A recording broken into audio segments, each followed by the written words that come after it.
Biomécanique et performance sportive. Comment expliquer et analyser les exploits humains au regard du monde animal? Une discussion qui va aussi nous amener, vous allez le voir, à questionner la notion de performance. Alors je remercie nos deux invités. Véronique Billat, bonsoir. Bonsoir. Merci d'être avec nous. Vous êtes directrice de l'unité INSERM de biologie intégrative des adaptations à l'exercice, Institut des sciences du sport santé, c'est à l'université Évry Paris-Saclay, c'est ça? Tout à fait. Et puis à vos côtés, Pierre Samosino, bonsoir. Bonsoir. Vous êtes maître de conférences biomécanique et sciences du sport, chercheur en STAPS à l'université Savoie-Mont-Blanc. Alors, peut-être tout d'abord, parce qu'on comprend que vous avez des univers professionnels spécifiques, peut-être que vous pouvez nous parler et l'un et l'autre de vos domaines d'expertise et de sciences. Véronique Billat, physiologie et rôle du cerveau, est-ce que je me trompe si je dis que ça c'est vraiment une grande partie de votre univers? En fait, à l'origine, j'étais sportive, mais comme les félins, je dormais pas 16 heures par jour, mais j'étais flemmarde. Donc je me suis interrogée à un moment donné la façon dont on pouvait s'entraîner pour aller plus vite en faisant moins, en fait. Donc j'ai eu la vocation à 21 ans de faire un cursus de sciences, de physiologie d'exercice, dans un cursus STAPS, sciences et techniques des activités physiques et sportives. C'était dans les tout débuts des années 80, ça n'existait pas vraiment, je savais pas trop où j'allais. Voilà, je me suis engagée là-dedans, j'ai fait mes études avec la médecine, on a développé tout ça, on a été des initiateurs de cette science que Pierre représente aussi et qui est très prometteuse. Et là, on voit que les JO, c'est un peu l'avènement de ça, quoi. Voilà. Donc le cerveau, oui, maintenant je cherche à comprendre comment on utilise notre cerveau pour être encore plus paresseux, c'est-à-dire faire encore plus de performances et en ayant du temps pour faire autre chose que de s'entraîner. Et vous comprendrez quand même tout au long de cette soirée que Véronique Billat accompagne grandement des personnes, quelles qu'elles soient, tout citoyen, à se dépasser et trouver la possibilité d'aller au bout de certaines performances. Pierre Samosino, la biomécanique ? Oui, la biomécanique, donc c'est les lois de la mécanique appliquées au corps humain et notamment dans le domaine de la motricité humaine et en particulier de la performance sportive.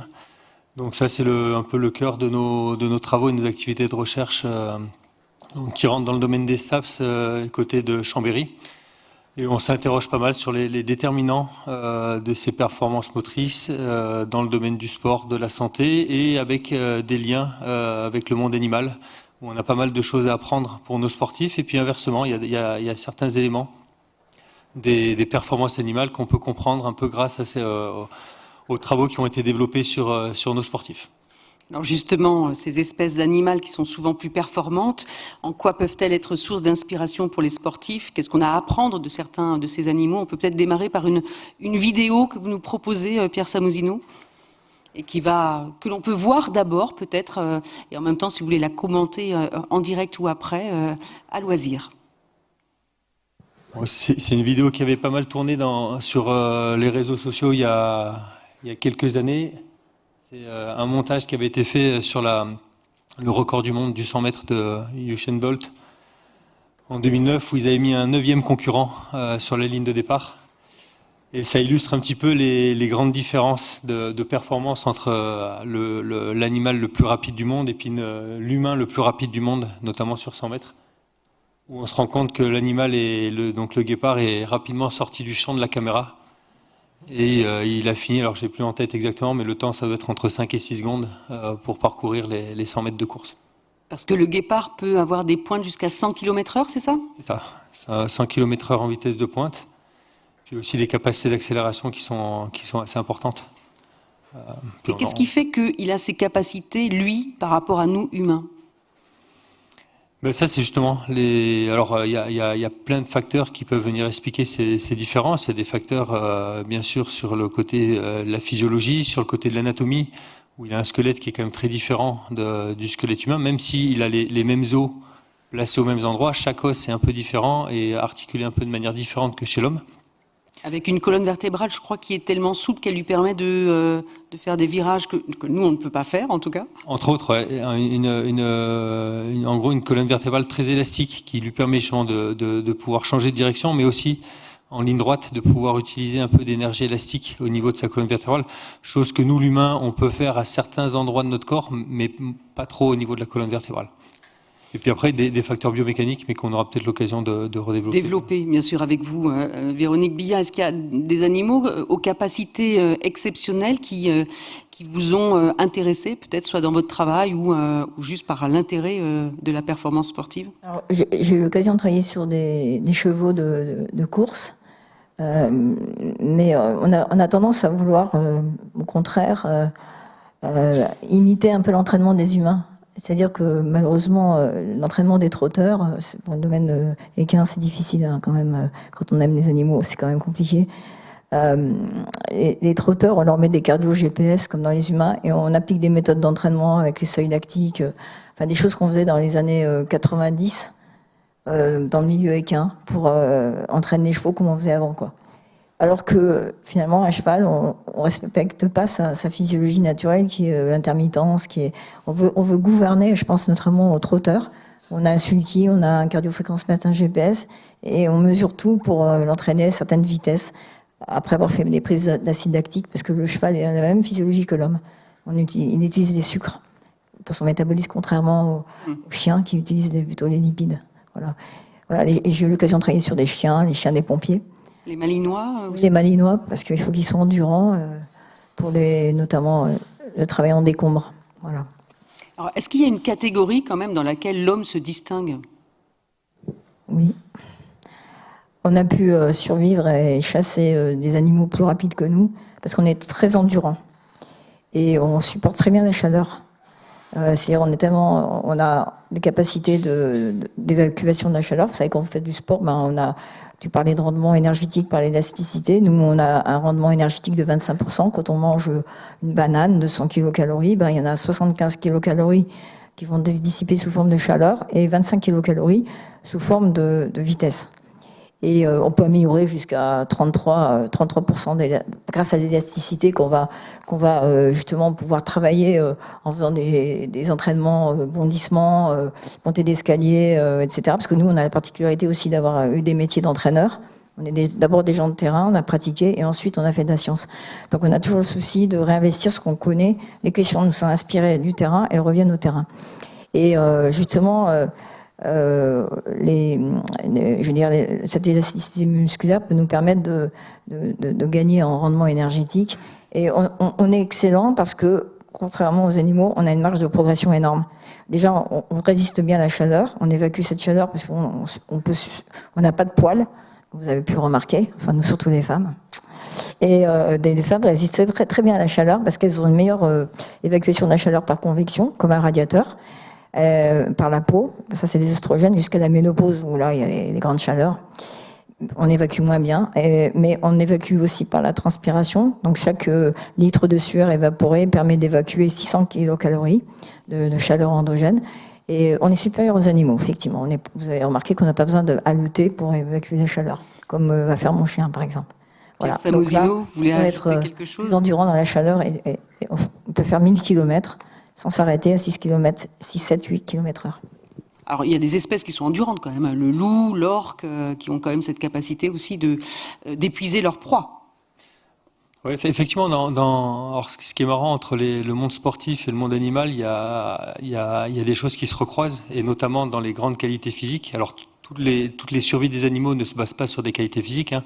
Une tortue, elle va réussir à survivre par d'autres moyens que des qualités physiques. Mais dès que la survie se base sur des qualités physiques, il y a trois grands domaines. Il y a la force, la vitesse et l'endurance. Et en fait, dans le domaine sportif, pareil, dans les différents sports, on a ces trois grandes qualités physiques qui ressortent et qui permettent le succès dans différents sports. Alors chaque sport est fait avec une contribution de ces trois grands paramètres de manière un peu différente pour chaque sport. Et effectivement, donc, on va retrouver ces trois grandes catégories, force, vitesse et endurance, en sachant que quand on croise les humains et les animaux, en force et en vitesse, on est à la rue par rapport au règne animal. En tout cas, on a toujours des animaux qui sont bien meilleurs que nous. Et sur le côté endurance, s'il y a un domaine dans lequel l'homme peut rivaliser, et notamment par les mécanismes que viennent d'expliquer Véronique, l'homme peut se démarquer sur le côté endurance. Et effectivement, il y a des des chasseurs anciens qui arrivaient à capturer leur proie en allant épuiser les proies animales qui arrivaient à s'échapper à chaque fois, mais de moins en moins au fur et à mesure du temps, et au bout d'un moment, derrière, l'humain arrivait à les capturer.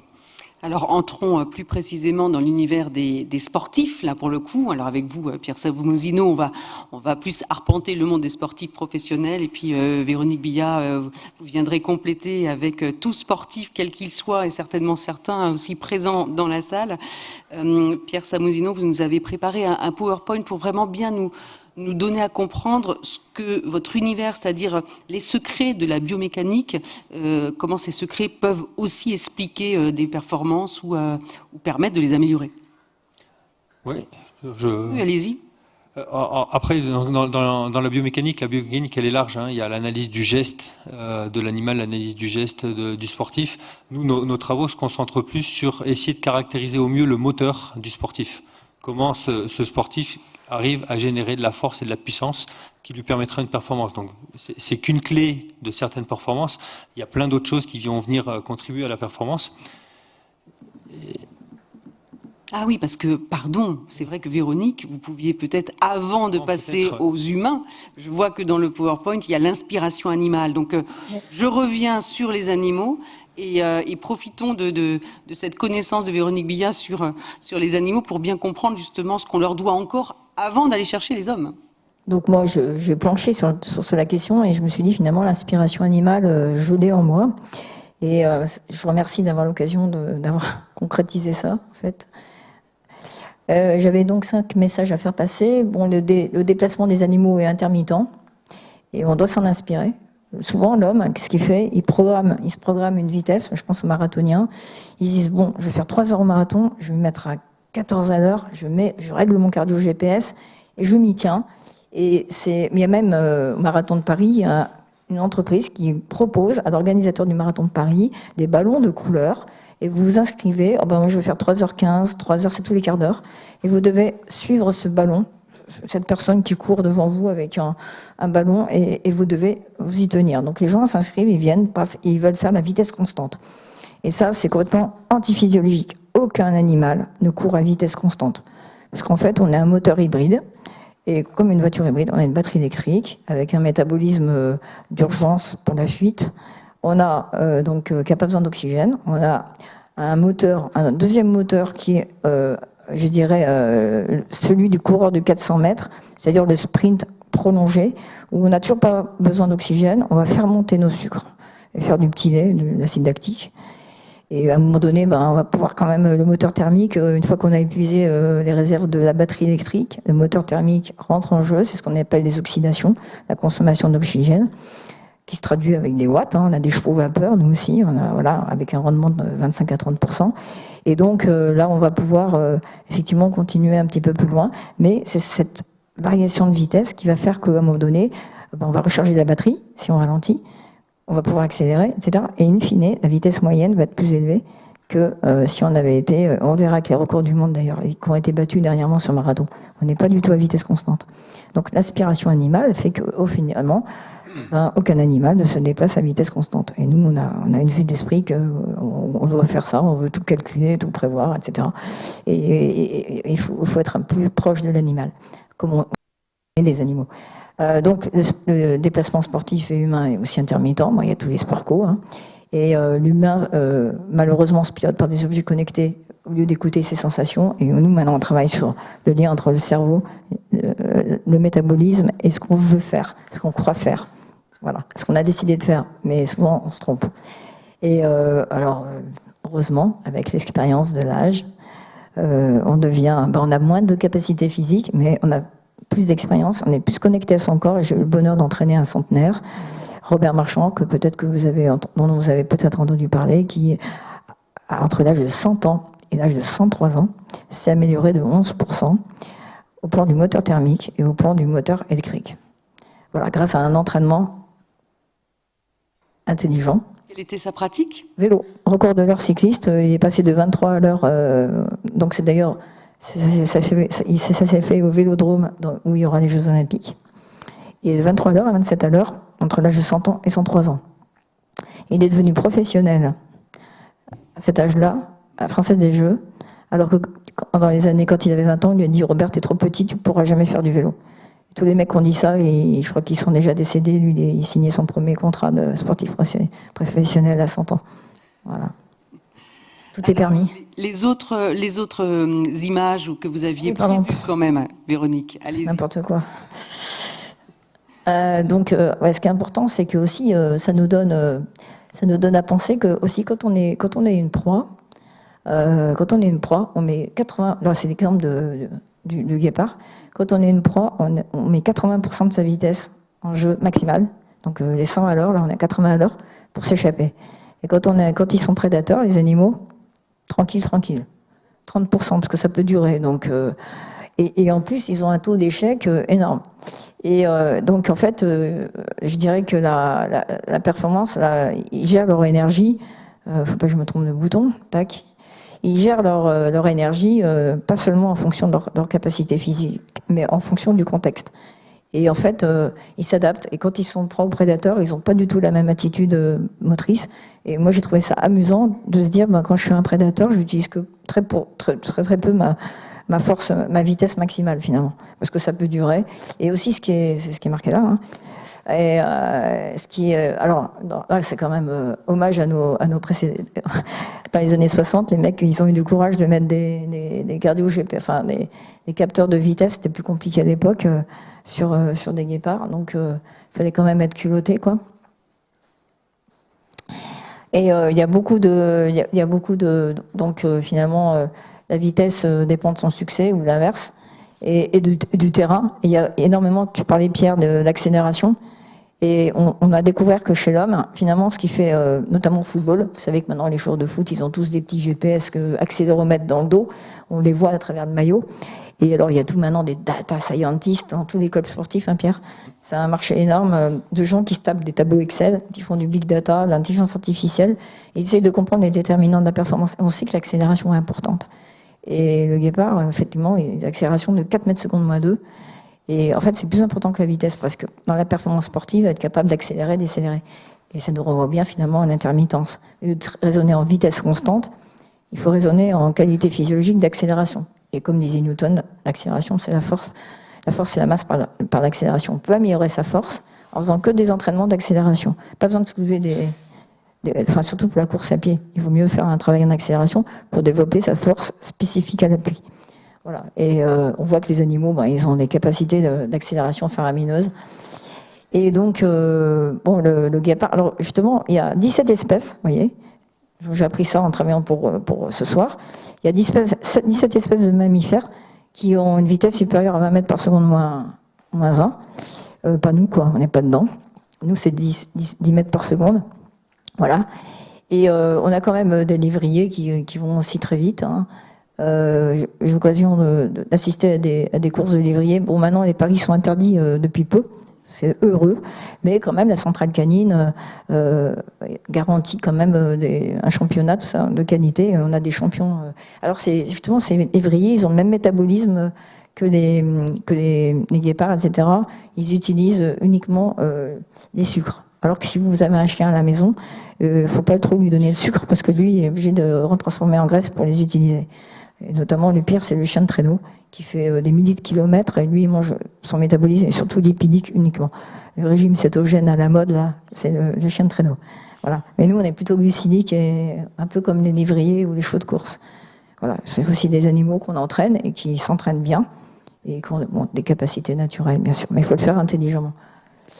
Alors ça, Pierre, c'est ce que tu disais. En fait, on a le choix entre toutes les dimensions. On peut choisir entre avoir que de la force, vous voyez, il y a 3 axes. Avoir que de la force, donc c'est le guépard, hein, il est tout en force, il a que des fibres rapides. On peut être très très endurant avec plein de petits organismes qui favorisent la consommation d'oxygène, donc le moteur thermique. Donc ça, c'est des animaux très très endurants. Et puis on a aussi des animaux comme les serpents qui peuvent générer beaucoup de calcium, stimuler très vite la contraction musculaire, donc via le sarcoplasme, dans le réticulum sarcoplasmique.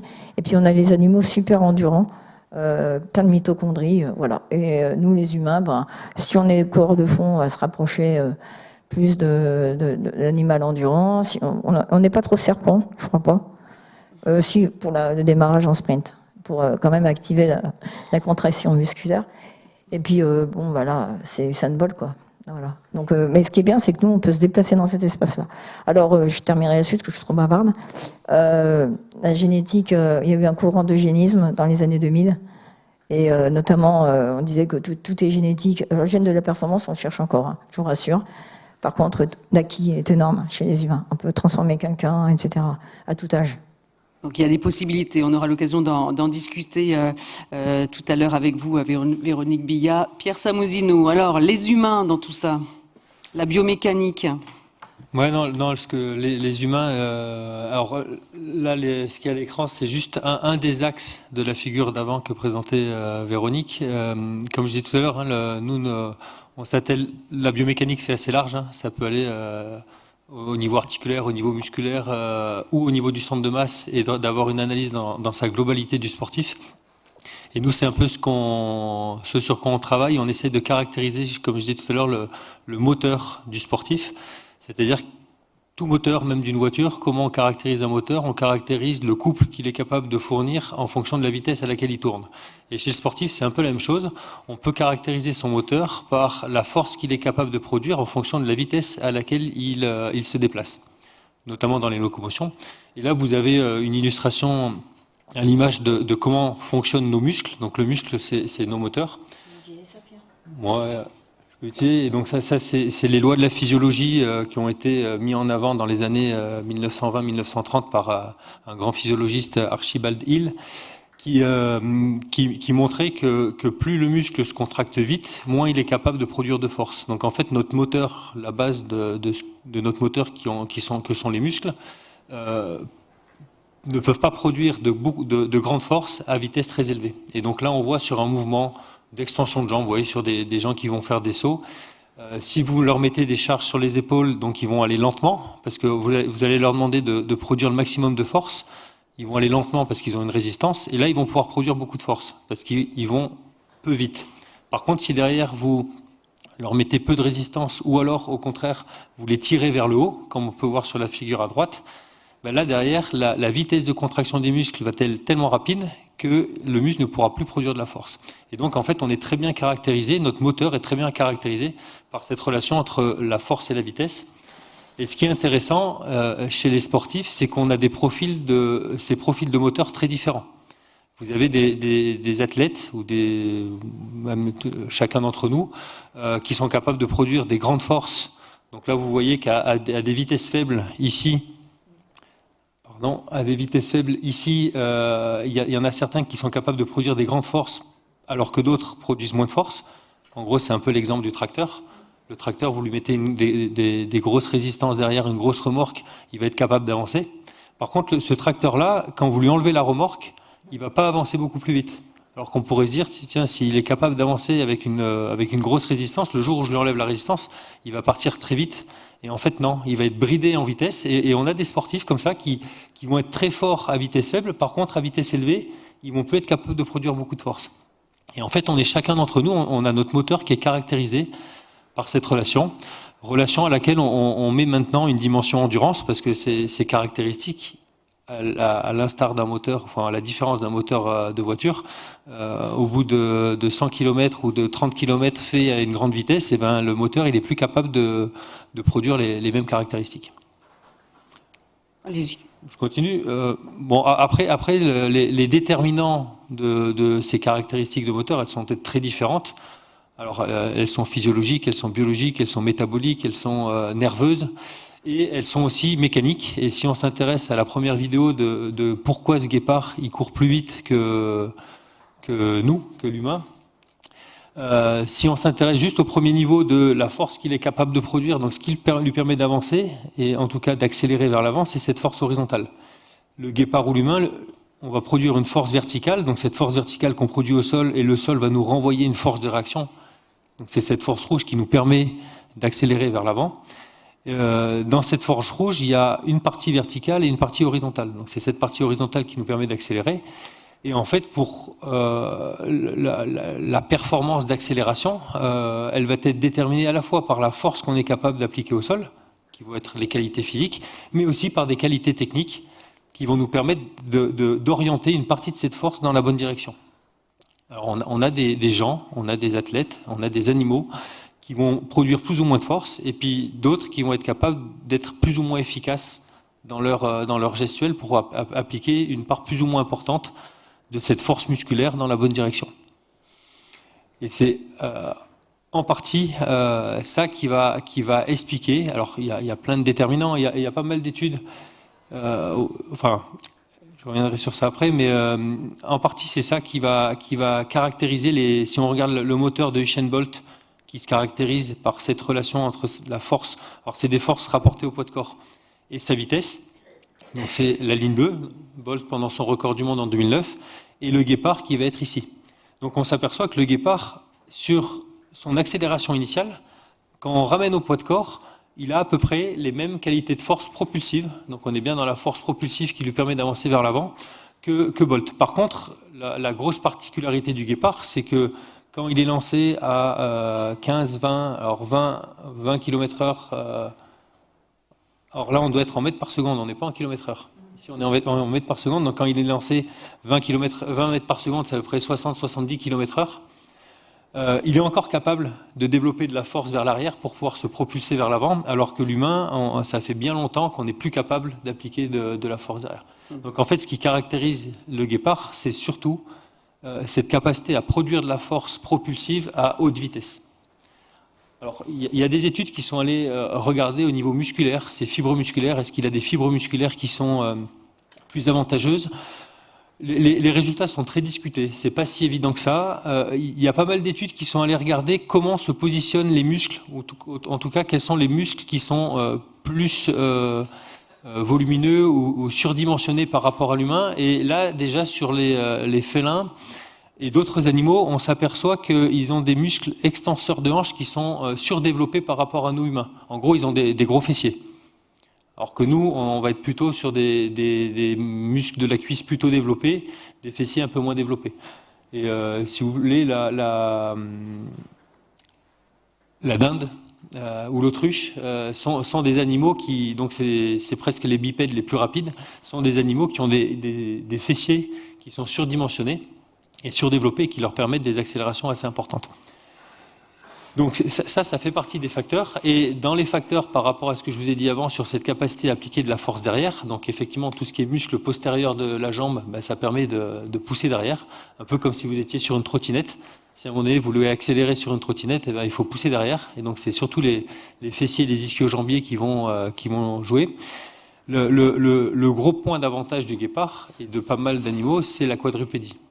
Et la quadrupédie, alors sur le début, sur les premiers pas, en gros, un humain ou un guépard, on va appliquer peut-être 40-50% de notre force dans la bonne direction. Le reste est pour tenir debout, ce qui est vachement important, hein, mais si vous voulez accélérer vers l'avant, il faut pouvoir pousser derrière. Donc là, on est après à armes égales sur les premiers pas. Par contre, au bout de 10, 15, 20 mètres, l'humain, lui, il va se retrouver debout, il va falloir pousser derrière. Et là, c'est beaucoup plus dur. C'est-à-dire qu'au bout de 10-15 mètres, on va se retrouver peut-être qu'avec 5-10% de la force qu'on développe, qu'on arrive à appliquer dans la bonne direction, alors que le guépard, lui, au bout de 50 mètres, il a toujours ses 40-50% d'efficacité de propulsion. Et ça, c'est ce qui lui permet de maintenir une force importante de propulsion et de continuer à accélérer.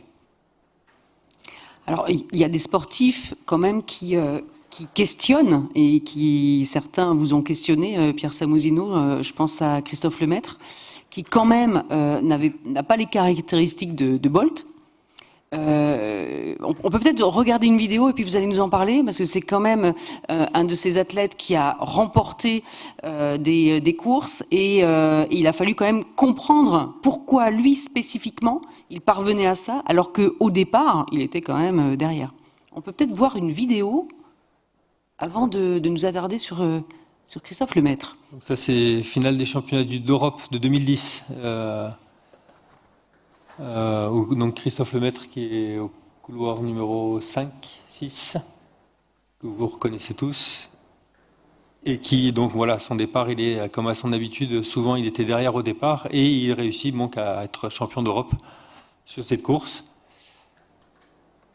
Et effectivement, c'est une course. Alors cette course-là, plus le fait que la même année, il passe sous la barre des 10 secondes, la même année où, en tout cas sur cette période-là, il part sous la barre des 10 secondes aux 100 mètres.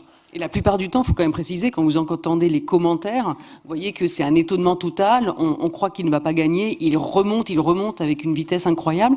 Et donc là, vous pouvez décoder finalement la technique de Christophe Lemaître. En tout cas, ça a été un objet d'étude très intéressant où son entraîneur Pierrot Caraz, qui était venu nous chercher à ce moment-là. Donc effectivement, dans la société, tout le monde se demandait comment, sans être péjoratif, mais un gars comme ça, avec la morphologie qu'il avait, qui était à l'opposé des sprinteurs de l'époque, comment un gars comme ça peut passer en dessous des 10 secondes. Alors c'était le premier blanc, sportif blanc, qui passait sous les 10 secondes de 100 mètres, donc ça a posé question. Et à ce moment-là, on a eu la chance de le voir passer dans notre laboratoire, où on a appliqué ces analyses d'efficacité de propulsion. Et effectivement, en termes de force développée au sol, il n'était pas extraordinaire. Si vous faites un peu de renforcement musculaire ou de musculation, je crois qu'il avait un record en demi-squat, en tout cas avec des poids qui étaient de 120 ou 130 kilos, ce qui n'est pas exceptionnel pour un athlète de ce calibre-là. Par contre, ce qu'on a découvert, c'est que le peu de force qu'il avait, il l'appliquait de manière très efficace au sol, et notamment à vitesse élevée.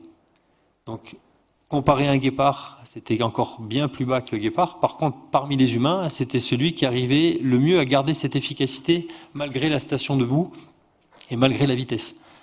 Et c'est ce qui fait que sur les premiers pas du sprint, où là il faut beaucoup de force, parce qu'en gros l'efficacité n'est pas un facteur limitant, en gros n'importe qui d'entre nous, où on se met dans des starting blocks, on va avoir une efficacité qui est assez bonne. Par contre, le problème c'est que dès qu'on se retrouve au bout de 3-4 pas et qu'on se retrouve debout à devoir pousser vers l'arrière, on n'y arrive plus, alors que lui, il était capable de garder cette efficacité-là. C'est ce qui fait qu'on s'aperçoit que tous les autres ralentissent, et lui, c'est le seul qui continue encore un petit peu à gagner de la vitesse, à 50, 60 mètres, et puis après, sa décélération, elle est beaucoup plus faible que les autres. Et donc, c'est ce qui a permis d'expliquer une partie. Alors, bien sûr, il y a plein d'autres facteurs qu'on n'a pas étudiés, mais en tout cas, ce facteur-là a expliqué une grosse partie des différences de performance qu'on avait pu observer à cette époque-là. Qu'est-ce que ça veut dire? Est-ce que ça veut dire que le gabarit, finalement, n'intervient pas forcément dans les résultats? On peut aussi penser à d'autres questions au-delà du physique, mais peut-être un environnement culturel, géographique, j'ai envie de dire, quand on pense aux athlètes kényans qui sont parmi les meilleurs pour remporter les marathons.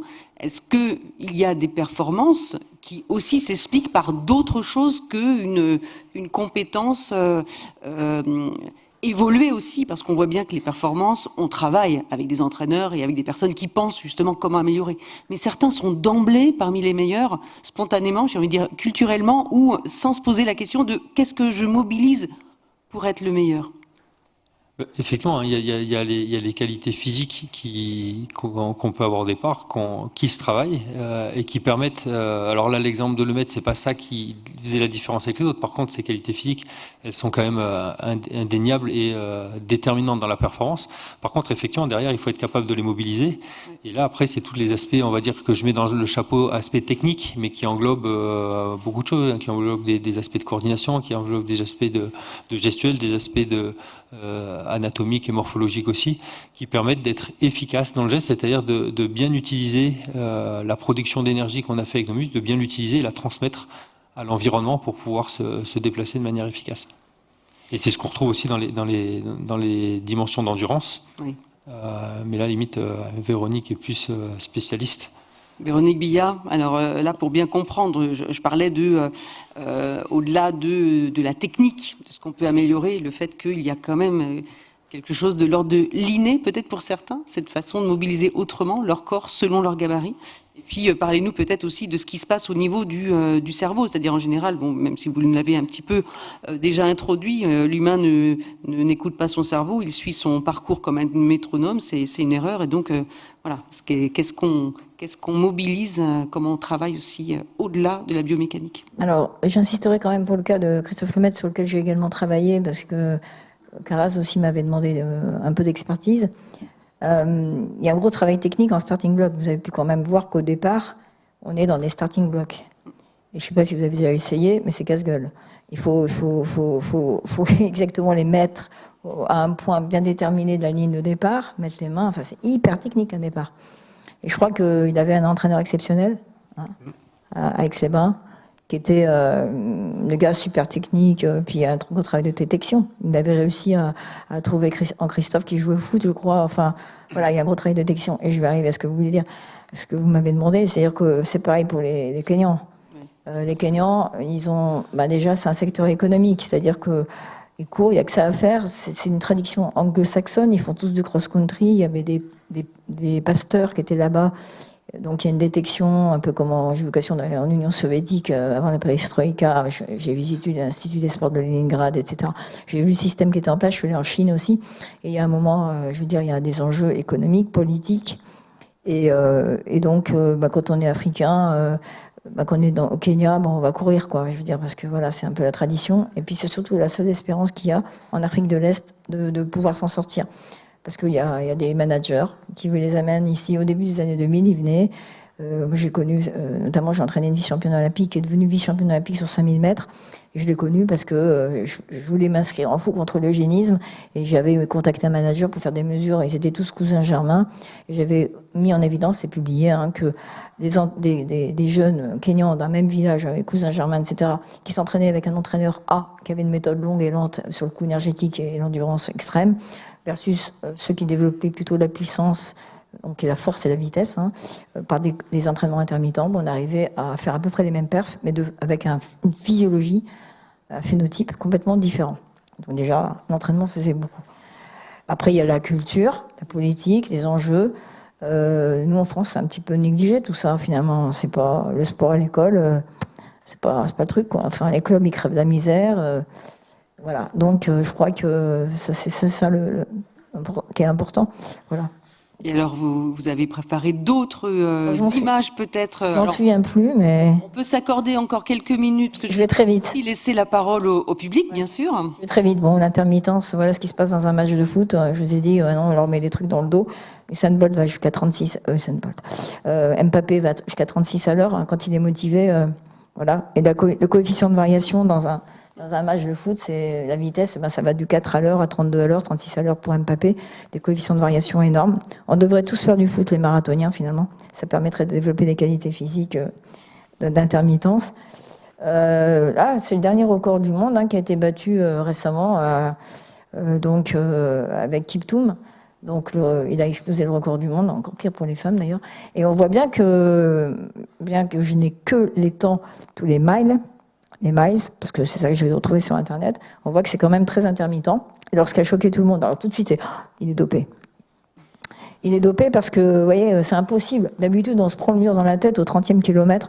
Or là, il a fait son meilleur temps de passage au 35e kilomètre où d'habitude, la vitesse décroît, on n'a plus de glycogène, on n'a plus de force musculaire, le coût énergétique augmente x2, le coût au kilomètre augmente parce qu'on ne peut plus rebondir, on est là.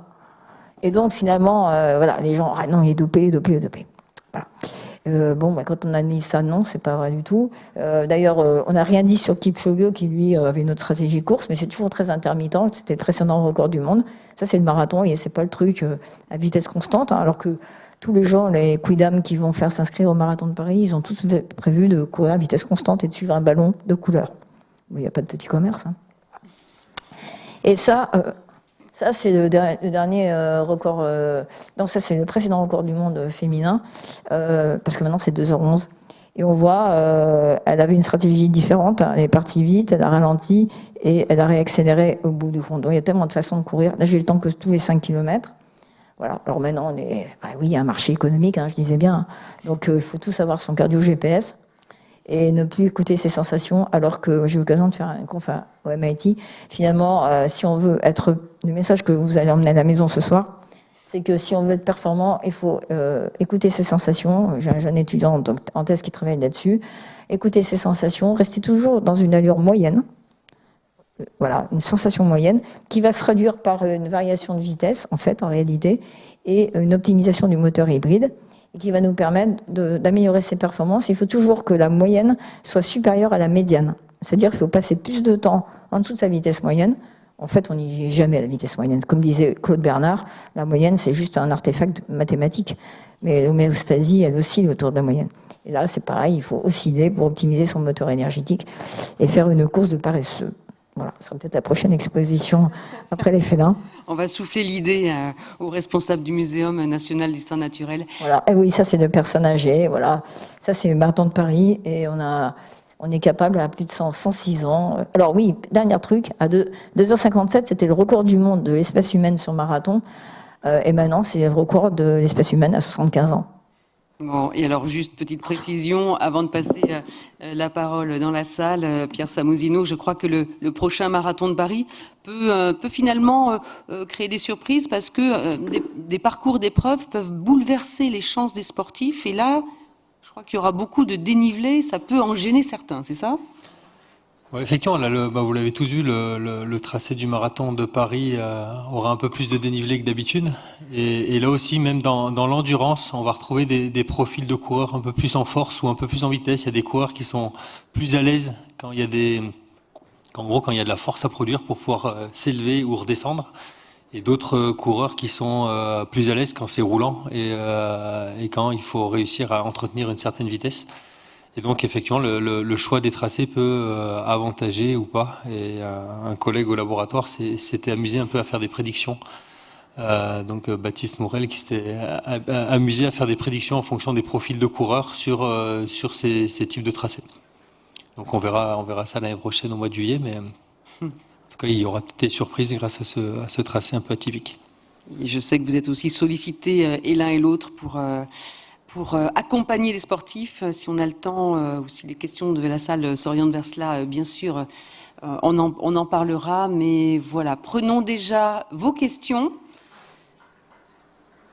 Alors, qui a envie d'améliorer ses performances, peut-être, n'hésitez pas.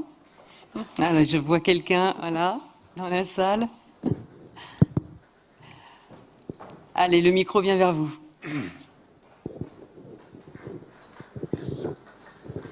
Est-ce qu'on sait caractériser les muscles au niveau intrinsèque du muscle lui-même, c'est-à-dire la vitesse de contraction du muscle par rapport à la force qu'il fournit? Parce que là, ce que vous avez montré, c'est les vitesses de déplacement de l'individu. Mais au niveau de l'analyse du muscle lui-même, est-ce qu'on sait analyser la force par rapport à sa vitesse de contraction? Si, ces analyses de caractérisation, notamment de cette relation entre la force et la vitesse, elle a été faite à toutes les échelles. Et presque l'échelle que je vous présente, c'est l'échelle la plus macroscopique. Alors c'est une vitesse de déplacement, mais ça s'apparente en gros à la vitesse à laquelle s'étend la jambe par rapport à la force que produit la jambe. Par contre, pas les premières, parce que les premières études là-dessus qu'avait fait Archibald Hill dans les années 20, c'était déjà sur du sprint. Par contre, derrière, il a vite basculé. Il est allé analyser ça au niveau du muscle isolé de grenouille, donc les extenseurs, le sartorius de grenouille, l'extenseur de la patte arrière de la grenouille, où dans des éprouvettes, il est allé tester justement cette relation entre la force que la fibre, alors pas la fibre, mais le muscle pouvait produire en fonction de sa vitesse de contraction. Et on retrouve la même relation décroissante, avec une forme un peu différente, mais la même relation décroissante entre les deux. Et on connaît les facteurs déterminants de ces caractéristiques? En fonction de l'échelle d'analyse, les facteurs déterminants sont différents. Si on est vraiment sur le muscle ou sur la fibre qui est enlevée du squelette et avec une stimulation électrique, les facteurs ils sont purement biologiques et architecturaux. Ça va être les filaments d'actine et de myosine, donc les filaments dont est constitué le muscle, qui vont pouvoir expliquer le fait que cette force diminue avec la vitesse. Après, dès qu'on monte dans les niveaux d'analyse, c'est-à-dire dès qu'on intègre le fait que c'est le cerveau qui active le muscle, là, il va y avoir des déterminants neuromusculaires. La manière avec laquelle le cerveau va être capable d'aller recruter les fibres. Dès qu'on met le muscle sur un squelette, il va y avoir des bras de levier, il va y avoir des positionnements, donc, et jusqu'à des facteurs qui sont techniques et qui sont plus du tout musculaires. Donc en fonction du niveau d'analyse, les déterminants sont assez différents. Mais pour répondre à votre question, si vous voulez creuser, on a un spécialiste ici à Paris qui s'appelle Arnaud Ferry, F-E-2-R-Y, qui travaille vraiment sur cette contraction musculaire du muscle isolé de rat. Et il travaille à Paris 6, voilà. Donc vraiment Arnaud Ferry. Il a publié énormément, c'est un gars de ma génération et il fait un travail énorme. Alors, une autre question. Oui, voilà, je vois monsieur. Comment analyse-t-on le facteur de l'équilibre? Je suis fasciné par les coureurs de trail ou les skieurs, mais surtout dans le trail où la position du pied et de la jambe maintient l'équilibre plus ou moins bien. Voilà. Alors oui, Pierre Samousino, peut-être parce que j'entendais, ou skieur notamment, et vous avez entraîné ou participé aux performances de certains skieurs. En tout cas, on a analysé les performances. Alors effectivement, nous, nos travaux étaient plus axés sur ce que je discutais tout à l'heure, les capacités de production de force et la manière avec laquelle les athlètes arrivent à utiliser la force dans la performance. Donc on s'est un peu moins attablé enfin en tout cas, on s'est un peu moins attaché à regarder les questions d'équilibre. Après l'équilibre, voilà, l'équilibre, il y a l'équilibre en statique et l'équilibre en dynamique. Donc vous semblez plutôt aborder le côté de l'équilibre en dynamique. Et effectivement, alors ça va être plus des aspects neuromusculaires qui vont faire appel à notamment tous les capteurs qu'on a, ce qu'on appelle la proprioception, donc des capteurs qu'on va avoir dans les articulations, dans les muscles.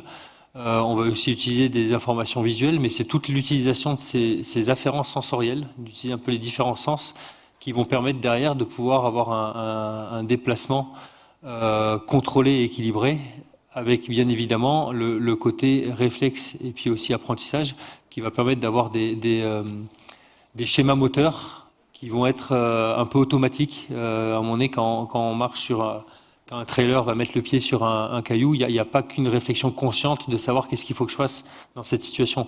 Il y a derrière des boucles de contrôle de la motricité qui vont pouvoir se mettre en marche. Après, ça, c'est un domaine qui est un peu moins mon domaine d'expertise. Mais voilà, j'ai répondu dans les Pour répondre à votre question, vous avez raison. En fait, l'équilibre n'est pas tellement étudié en dynamique. Et notamment, les collègues travaillent plutôt sur l'équilibre statique sur des plateformes de force. Parce qu'en fait, il faut bien comprendre que la recherche, elle dépend beaucoup des moyens techniques. Notamment, moi, quand j'ai commencé mon travail de physiologiste il y a 40 ans, on n'avait pas les analyseurs portables de consommation d'oxygène. Et quand ces appareils, on se bidouille des trucs avec des sacs dans le dos, des sacs de Douglas, on prenait de l'air, on redescendait, on vidait les sacs, on remontait. C'était compliqué. Maintenant, les analyseurs automatiques portables, on peut aller, moi je suis au sommet du Mont Blanc, j'ai fait l'ascension du Mont Blanc avec ces analyseurs. Avant, on ne pouvait pas. Et donc, ce que vous venez de dire sur l'équilibre dynamique, il n'y a pas d'études là-dessus, j'ai rien vu. Tu as vu des trucs, toi, Pierre? Mais par contre, quand vous accompagnez des personnes, l'Everest en partage, on peut en parler, Véronique Billard, vous préparez des personnes, quelles qu'elles soient, à progresser, puis surtout à atteindre ces objectifs-là. Est-ce que c'est des questions que vous posez sur comment on pose les pieds, enfin le côté équilibre ou pas? Alors, c'est vrai que j'ai eu l'occasion d'entraîner une journaliste, une de vos collègues, qui n'avait jamais fait de montagne, qui avait eu l'idée comme ça de faire l'Everest, elle a réussi. La première chose que j'ai fait, c'est quand même de l'emmener au Mont Blanc. Et je me souviens, au tout début, dans la voie royale, je prenais des pieds, je me mettais là, j'étais en dessous, tu les mets là, etc. Et j'ai fait une expérience, effectivement, avec des summiteurs de l'Everest versus des joggers de Salanches qui avaient la même consommation, le même moteur thermique, sauf qu'il y en a qui n'avaient jamais mis de pied vraiment expert. Et j'ai montré que le coût énergétique, donc deux choses qu'on a montrées, c'est publié, hein. Premièrement, l'être humain, quand il monte, quand il perd de l'oxygène, hein, quand il monte, il s'élève, la pression barométrique diminue, donc il y a moins d'oxygène dans l'air en pression. Il y en a toujours 20%, mais d'une pression moins élevée. L'être humain se cale, la vitesse ascensionnelle diminue de façon proportionnelle, et ce qui reste toujours à 75% de VO2 max, du moteur thermique. Ça, c'est intéressant. Donc. Et la deuxième chose intéressante, c'est que par rapport aux joggers, ils avaient la même condition physique, les deux arrivaient à caler leur pas, leur vitesse, pour rester toujours à 75%. Par contre, les summiteurs, ils avaient un coût énergétique parce qu'ils savaient bien poser le pied, l'équilibre. Moi, je vais montrer indirectement. Le coût énergétique est de 2 fois moins important, de consommer 2 fois moins d'oxygène pour faire un mètre ascensionnel que le gars qui avait le coureur à pied qui n'a pas l'habitude du terrain, quoi. Donc c'est effectivement quelque chose de très important à travailler, le terrain. On l'a vu dans le schéma avec des animaux, ils gèrent leurs conditions physiques en fonction du terrain, tout ça. Et ça, c'est quelque chose il n'y a pas ce domaine de recherche vraiment bien clair là-dessus, ouais. On le montre de façon indirecte par le coût énergétique. J'en profite pour préciser que Véronique Billat, vous accompagnez aussi des personnes alors retraitées ou des enfants souffrant de problèmes respiratoires, c'est-à-dire que selon les pathologies ou les handicaps de départ, vous parvenez à leur faire réaliser des prouesses. Ben, je crois que déjà les gens qui viennent me voir, ils sont motivés déjà au départ.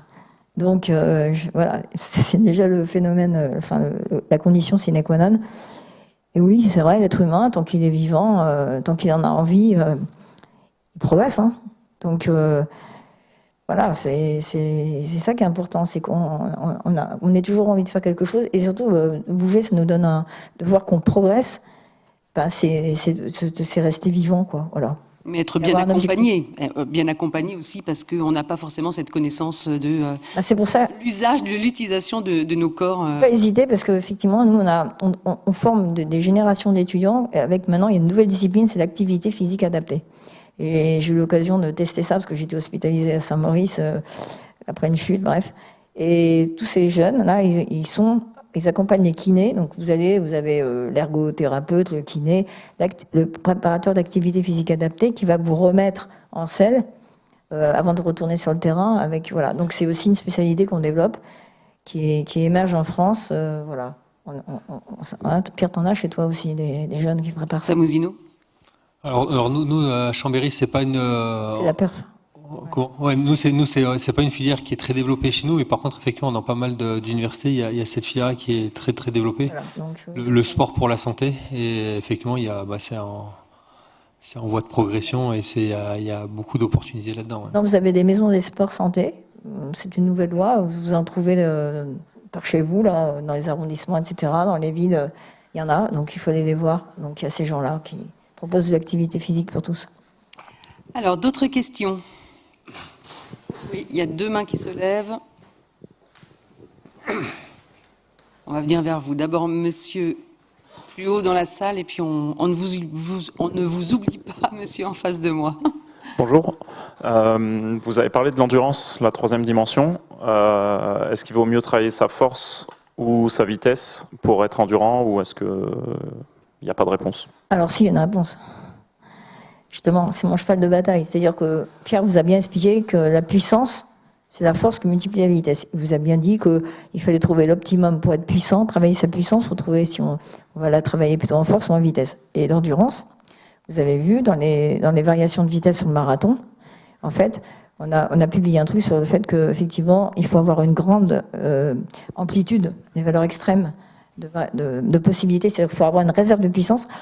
L'avenir du marathonien, c'est d'être capable de courir à 30-32 à l'heure en vitesse de pointe pour pouvoir avoir une réserve de puissance de telle sorte qu'il va pouvoir varier sa vitesse pour faire marcher son métabolisme hybride et ne pas être scotché, être un diesel. Enfin, la plupart des vieilles méthodes d'entraînement, qu'est-ce qu'ils disaient? Ils disaient, tu dois être le plus proche possible de ta consommation maximale d'oxygène, de ton moteur thermique. Tu dois être endurant. C'était défini comme être capable de mobiliser 80% de sa consommation maximale d'oxygène le plus longtemps possible. Maintenant, on sait que non, il faut pouvoir osciller, il faut relever le 100%, bien sûr, mais qui dépend, lui, de la puissance maximum. Donc, il y a la puissance absolue qu'a montré qu'on est capable de force-vitesse de démarrage. Et puis après, il y a la puissance qui correspond en watts, qui est à peu près 2 fois moins que la puissance max, qui est notre puissance aérobie maximale, mais qui dépend aussi de... En fait, le but, c'est de tout faire monter vers le haut.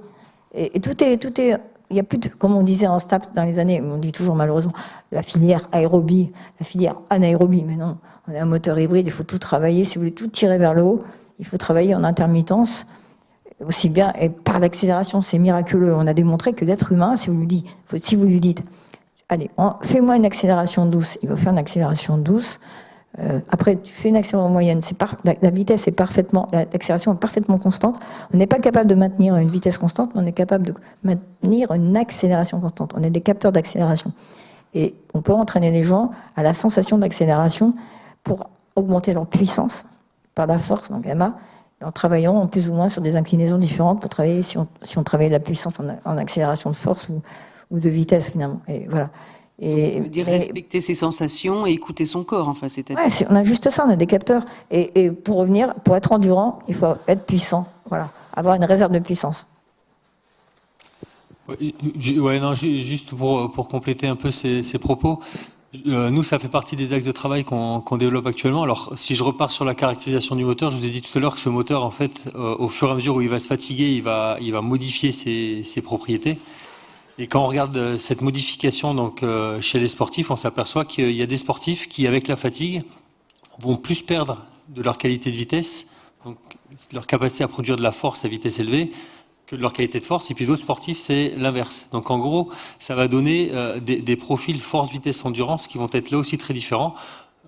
Pour parler grossièrement, une résistance à la fatigue côté force ou côté vitesse qui va pas être la même. Et ça, derrière, les mécanismes qui sont sous-jacents à ça, c'est des choses qu'on est en train d'étudier, mais on n'a pas encore les réponses à tout. Et en fonction des sports, il vaut mieux être résistant à la fatigue d'un côté ou de l'autre. Et notamment, c'est des questions qui se posent dans tous les sports à braquer. Donc des sports à braquer, c'est les sports dans lesquels on peut faire varier avec le matériel si on veut être plutôt côté force ou plutôt côté vitesse. Vous avez tous fait du vélo, vous savez qu'en changeant le braquet, donc en changeant les vitesses, vous pouvez vous situer plutôt d'un côté ou de l'autre, et de savoir si jamais vous résistez mieux à la fatigue d'un côté ou de l'autre, c'est super important pour faire les bons choix. Donc ça, c'est des choses qu'on travaille un peu avec les équipes de France de cyclisme sur piste d'un côté, et aussi côté aviron, parce que l'aviron, c'est aussi un sport à braquer, avec des bras de levier qu'on peut modifier, et qui permettent de jouer, alors dans la marge de manœuvre assez fine, hein, mais qui permettent de jouer justement sur ces conditions de résistance, et en fonction des profils force, vitesse, endurance, il y a des individualisations à faire en fonction de ces réglages.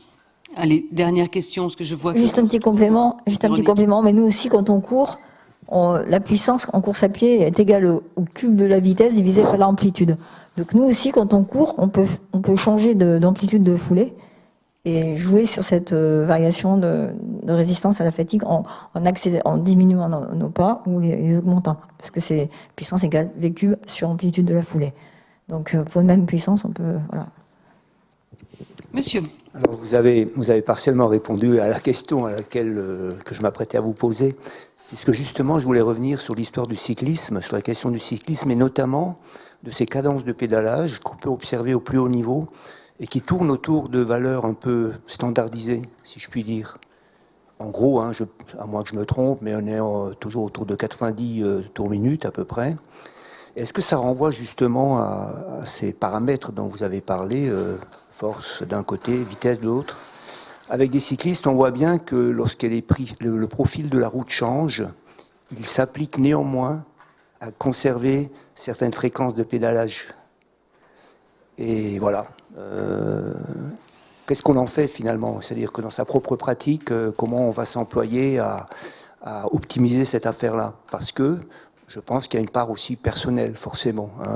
Quand on roule avec d'autres personnes, on voit bien qu'à vitesse égale, vitesse de déplacement égale, on n'a pas forcément les mêmes cadences de pédalage, mais avec des cadences de pédalage différentes, un certain nombre d'individus vont être avec la même facilité, on va dire, la même aisance, quoi. Voilà.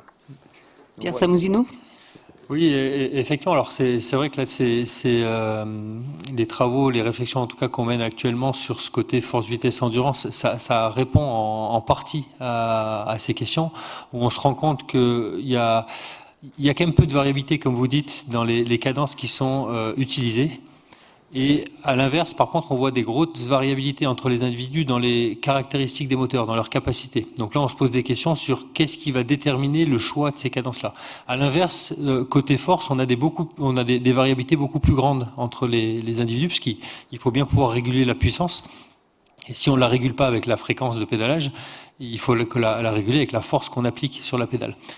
Mais effectivement, si vous roulez en groupe et que vous êtes à peu près tous entre 90 et 100 rotations par minute, sachant que derrière vous avez probablement tous des profils un petit peu différents, ça veut dire qu'il y en a quand même certains qui vont être dans une zone plutôt optimale, et puis d'autres qui seront dans des zones un peu moins optimales.